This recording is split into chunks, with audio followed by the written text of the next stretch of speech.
Hello friends, ఈరోజు నేను మీకు డిస్ట్రిబ్యూటెడ్ సిస్టమ్ అంటే ఏంటో చెప్తున్నాను. What is distributed system? Okay, నేమ్లోనే మనకి ఈ డిస్ట్రిబ్యూటెడ్ సిస్టమ్ అంటే ఏంటో తెలుస్తుంది.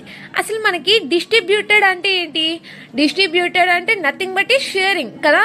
షేరింగ్ని మనం డిస్ట్రిబ్యూషన్ అంటారు కదా. అదే ఆ షేరింగ్ని మనం డిస్ట్రిబ్యూటెడ్ సిస్టమ్ అని అంటారు. ఏం షేర్ చేసుకుంటాం? అసలు డిస్ట్రిబ్యూటెడ్ సిస్టంలో షేరింగ్ ఏంటి అని మీకు డౌట్ రావచ్చు.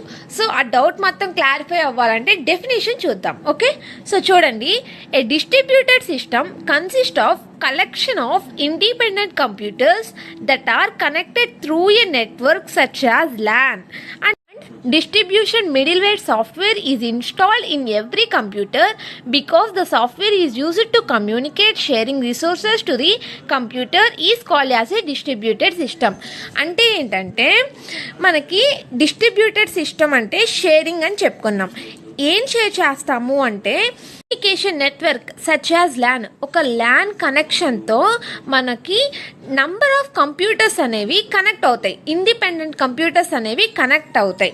ఆ కనెక్ట్ అయిన తర్వాత మనకి ఈ కంప్యూటర్స్ మధ్య షేరింగ్ అనేది జరుగుతుంది friends. Communication sharing resources to the computers is called as a distributed system. ఒక కమ్యూనికేషన్ నెట్వర్క్ ద్వారా నంబర్ ఆఫ్ కంప్యూటర్స్ అనేవి ఆ కమ్యూనికేషన్ నెట్వర్క్కి కనెక్ట్ అయ్యి ఆ రిసోర్సెస్ని షేర్ చేసుకునే దాన్నే మనం డిస్ట్రిబ్యూటెడ్ సిస్టమ్ అని అంటారు. ఏంటి? Sharing the resources between number of computers through a connection as a LAN is called as a distributed system.